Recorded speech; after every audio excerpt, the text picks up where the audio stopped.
नमस्कार, मैं डॉक्टर हेम श्रीवास्तव। हमारी बातचीत का विषय है छोटा सा, बड़ा ही छोटा सा है कि तालाब परिवेश में क्या भूमिका निभाते हैं। पानी वे सप्लाई करते हैं, पानी पहुंचाते हैं, जीवन देते हैं, ये तो हम सभी जानते हैं। लेकिन क्या इसके अलावा भी कोई भूमिका है? जी हाँ, तालाब की सतह से लगातार पानी भाप बनकर उड़ता रहता है, यानी वाष्पीकरण होता रहता है, इवापोरेशन होता रहता है। इससे तालाब की ऊपरी सतह से निरंतर जलवाष्प आसपास की हवा में, एम्बिएंट एयर में सप्लाई होता रहता है।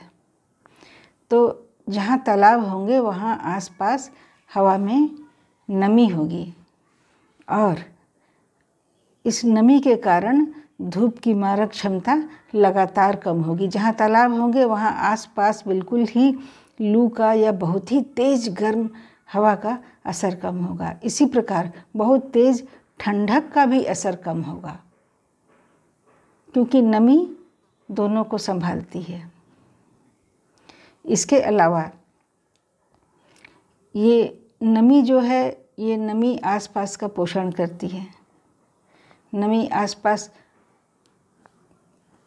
के प्रदूषण की प्रतिशतता को कुछ कम करती है। इसके अलावा तालाब के आसपास से आप गुजरें तो थोड़ी ठंडी हवा या गर्मियों के मौसम में ठंडक प्रतीत होती है हमेशा। ये इसलिए कि तालाब की सतह से जो पानी लगातार भाप बन करके उड़ता रहता है, वो तालाब के पानी को ही ठंडा करता है। वो तालाब के पानी से ही वो हीट लेकर के वो जलवाष्प बनता है। इस कारण से पानी की सतह ठंडी रहती है और तालाब का पानी भी ठंडा रहता है। गर्मी चाहे कितनी भी हो, तालाब का पानी एक तापक्रम के ऊपर नहीं जा पाता है।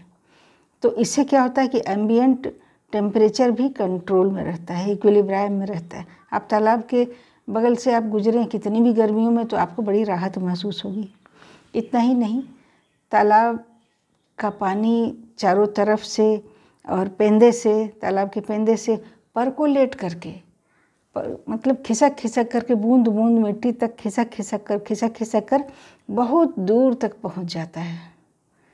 तो तालाब के इर्द गिर्द वनस्पतियां भी काफ़ी धनी हो जाती हैं। काफ़ी तरह तरह की वनस्पतियां होंगी और धनी होंगी। तो एक जो नेचर का लाइफ सपोर्टिंग सिस्टम है, उसको तालाब बढ़ाते हैं। तो इसलिए तालाबों का बहुत महत्व है। तालाबों का काफ़ी महत्व है। तालाब के अंदर बहुत तरह के जीव जंतु पनपते हैं। एक तालाब के अंदर बहुत सारे माइक्रो इकोसिस्टम हो सकते हैं। तालाब की सतह पर कुछ खास जीव जंतु हो सकते हैं, तैरने वाले एल्गी हो सकते हैं, जबकि बीच के पानी में कुछ और व्यवस्था हो सकती है। ऊपर तालाब की सतह पर जहाँ मछलियाँ एकदम ताज़े पानी में ऑक्सीजन के कांटेक्ट में रहने वाली मछलियाँ होती हैं, वहीं पर तालाब के बीचों बीच हिस्से में दूसरे किस्म की मछलियाँ और जीव जंतु, वनस्पतियाँ सब मिलेंगे, जो कि कम ऑक्सीजन, अपेक्षाकृत कम ऑक्सीजन में और कम लाइट में रह सकती हैं। उसके अलावा तालाब के पेंदे में बिल्कुल अलग जीवन की व्यवस्था मिलेगी। वहाँ कीचड़ में या दलदल में रहने वाले जीव जंतु मिलेंगे, जैसे मांगुर मछली इत्यादि, जो कि कीचड़ में रह लेती है। उसी प्रकार पेड़ पौधे भी वैसे ही मिलेंगे, जो कि कम प्रकाश में रहते हैं। तो एक तालाब है और उसके अंदर कितनी व्यवस्थाएं हैं जीवन की, और ये वातावरण को कितना पोषित करता है। तालाब अगल बगल के प्रदूषण को भी कुछ हद तक सोख सकता है। अगर अगल बगल सल्फर डाइऑक्साइड का या फॉस्फेट का प्रदूषण है हवा में, या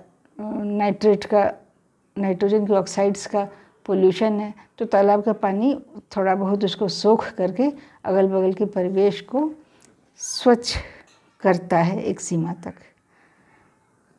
इस प्रकार तालाब बहुत तरह से प्रकृति का संचयन करता है। धन्यवाद।